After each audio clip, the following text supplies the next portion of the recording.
আজকে মুসলমানের বিয়েতে ইসলামী খুঁজে পাওয়া যায় না।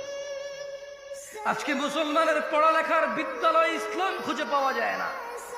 আজকে মুসলমানের ঘরে বাবা মা আর ছেলে মেয়ের ভিতরে ইসলাম খুঁজে পাওয়া যায় না। আজকে হুজুরদের ভিতরে ইসলাম খুঁজে পাওয়া যায় না।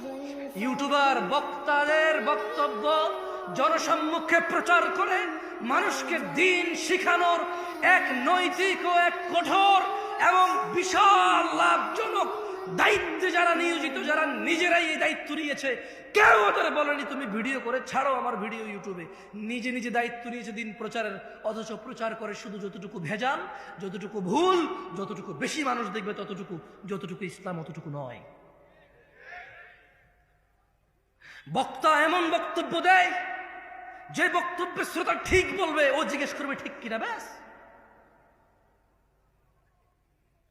বক্তা যখন তার দান লাগবে একরকম বক্তব্য দেয়, যখন লোকজনকে কান্না করাবে তখন একরকম বক্তব্য দেয়। এগুলো তার মুখস্থ, তার মনের ভিতরের অনুভূতি কিচ্ছু নাই।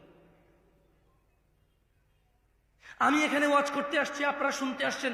কত নবী রাসূল কিয়ামতে উঠবে যাদের উম্মতি থাকবে না হয়তো, অথচ আপনারা এতজন মানুষ আসছেন, স্টিল আমি আপনাদেরকে ধমক দিয়ে কথা বলতেছি। ওয়াই? এটা তো আল্লাহর পক্ষ থেকে নিয়ে আমার যে আলহামদুলিল্লাহ আমি দুটো কথা বলবো, মানুষগুলো শুনতে আসছে ইসলাম। আমার উচিত ছিল আপনাদের সাথে আরো সুন্দর, আরো মোলায়ম, আরো কোমলতা দিয়ে কথা বলা। কোথায় পারলাম আমি আমার কোমলতা?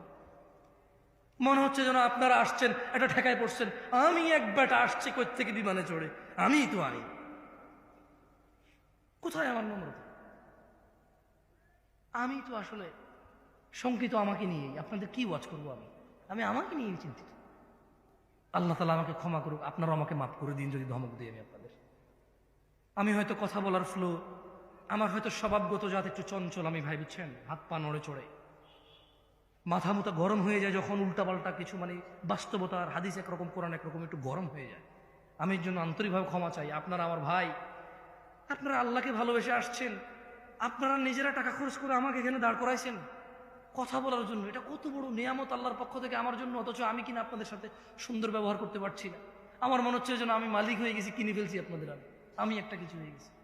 আল্লাহ আমাকে ক্ষমা করুন, আপনারা আমাকে মাফ করে দিন। কেমন?